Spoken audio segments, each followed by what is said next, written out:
Hello and welcome back again. This is Christine Zitney and this is another book that I wrote. How about some grit pie? Overcoming Obstacles to Perseverance. And again, written and illustrated by Christine Zitney. This book is dedicated to children learning the importance of perseverance in order to achieve their dreams. Hi. My name is Maya. I'm just a typical 7-year-old that loves Legos, art, and reading. I used to hate challenging activities. I always wanted everything to be easy. If it wasn't easy, I would just give up. That is until I learned about grit pie. I know you've never probably heard about grit pie. I hadn't either.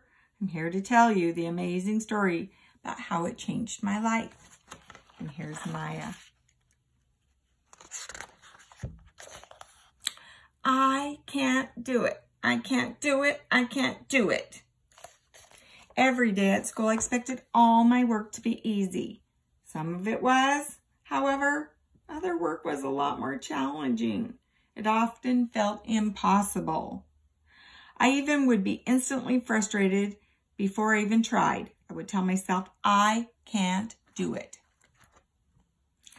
Up here are some other books that you could find by other authors that are also about perseverance. Here's Maya and her mom. Each day, my mother would ask me to evaluate my schoolwork, and I would always reply with the same answer. My work is way too hard. I would cry, stretching out the word way for a long time. I just want to give up. So she's either working in the yellow, maybe occasionally in the green, but usually down in the red.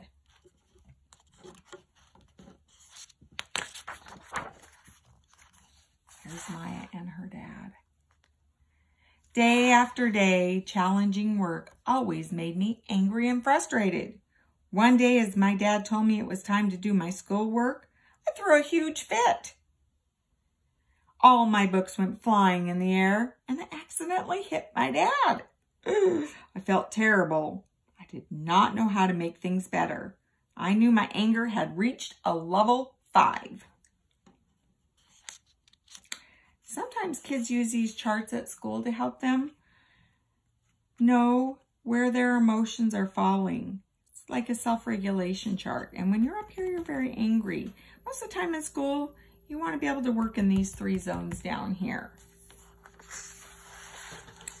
My attitude continued to get worse.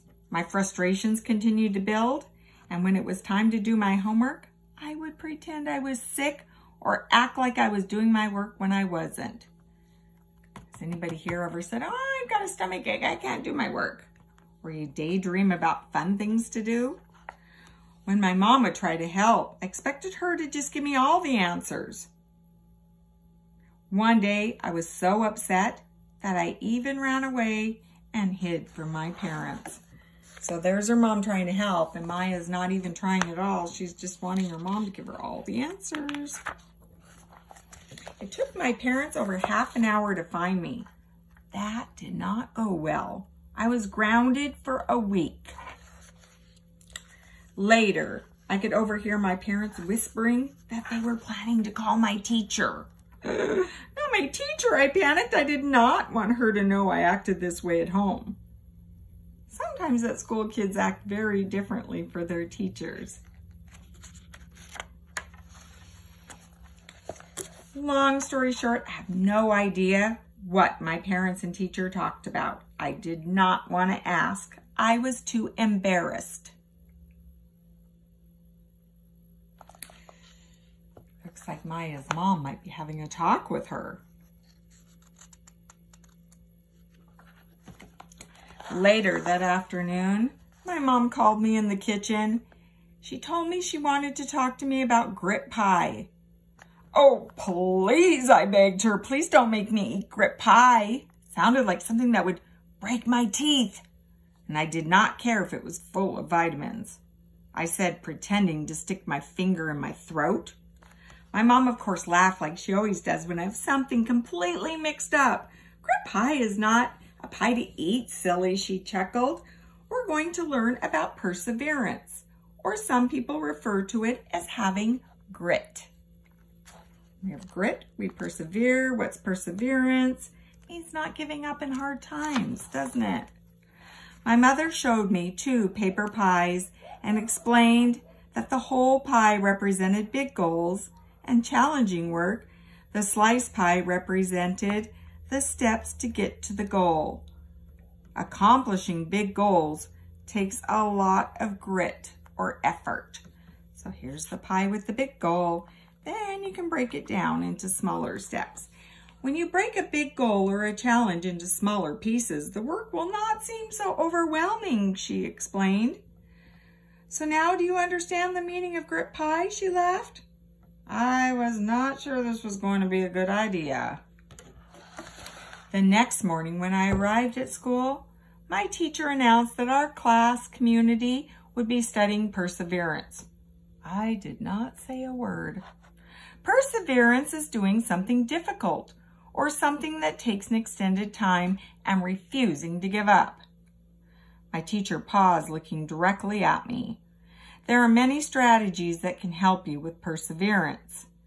Our work can seem difficult and overwhelming at times, and we will focus on the following learning targets, she wrote on the board. How can we break work into smaller parts? What are some important feelings we should identify when we're doing our work? What are some strategies we can use when we're feeling overwhelmed or frustrated with our work? So, do you have learning targets in your classroom? The pie slices represented steps to the big goal. So here's the big goal. Here's all the steps. There it was again, grit pie. It showed the pie as setting the big goal and then breaking it down into smaller steps using pie slices. Identifying and journaling our feelings is an important part of understanding our work habits, stated our teacher. Here are some ways to overcome obstacles that prevent you from persevering, my teacher continued to say. Each time you struggle, you should choose a strategy you think will help. Try a different way to solve the problem. Tell myself I can do it. Try my best, try again, ask a classmate, and several more. For days, my class focused on perseverance. We practiced setting big goals and breaking them into smaller steps. We focused on our feelings and how to find solutions to problems when work was hard or overwhelming.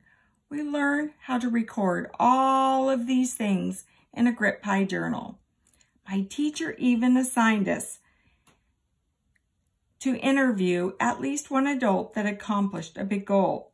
I was surprised when I learned that my Aunt Nadja told me she had to study for 8 years just to become a veterinarian. My Uncle Ethan spent 2 years building their house. We also studied the life cycle of the salmon. We learned that even salmon persevere. Salmon spend their lives preparing for their ultimate journey. Salmon must swim hundreds of miles upstream from the ocean while going against strong currents, often jumping repeatedly to overcome obstacles like dams and waterfalls. They refuse to give up, no matter how hard it is. When they arrive, they lay eggs and die. Now, wouldn't it just be easier to lay the eggs downstream and die? Have you ever watched salmon try to go upstream? You should do that, because I have watched them till they're bloody trying to get over a fish ladder, and they just keep trying and trying and trying. And that is perseverance. After dinner one night, we watched television. I learned a middle school student won a national contest naming the Mars 2020 rover. The middle school student, Alex Matherd, had submitted the name Perseverance. Alex wrote, The past rover names are good, but they miss the single most important characteristic in human beings, perseverance, the ability to keep pushing limits and recover in the face of tragedy. I was amazed a student captured such an important idea. So there's Maya thinking about mapping seems hard. This is a work that may seem way too hard for her. That week, as I set my project goals, I knew I wanted to make a beautiful world map. I've been worrying about this work for a long time. I thought about grit pie and all the strategies I learned about identifying my feelings and what to do if I become frustrated or overwhelmed. I remember how I'd been avoiding this work because I knew how tired my hands got when I colored or cut for a long time. I wondered about how I could break the work down so that my hand wouldn't get so tired. Then I got a great idea. I could trace one day, color the next, cut the next, and then label the final day. I have this, I said. I got out my grit pie documentation and started making a plan. What just happened? What do you see? I could not believe it when I finally completed this big mapping work. The work was hard, I'm not gonna lie, but I finished. I even tracked my problems and feelings. When I felt frustrated, I took short breaks. I told myself I can do it. Accomplishing my goal felt incredible. It made me feel grown up and important. Guess what I do now after I've completed my grit pie goal? Yes, you guessed it. I bake real pies. This makes accomplishing my goals even sweeter. Who knows? Maybe one day I will open my own bakery, Maya's Delectable Pies. Now that has a great sound to it. Want to know something else amazing? I was named after a very great woman, Maya Angelou. I admire her so much. I would love to be like her. She definitely had to persevere in her life. And this right here is a book that you could read and learn more about Maya Angelou and her perseverance. And she received the Presidential Medal of Freedom in 2015. This is my amazing story. I am glad I decided to give grit pie a chance. Learning this idea helped me build more confidence in achieving my goals. I have many dreams now and things I can't wait to try. I hope grit pie helps you too. And there she is. All those amazing things. I hope if you like this book, you will purchase it off of Amazon. Have fun. And don't forget to persevere to achieve your big goals.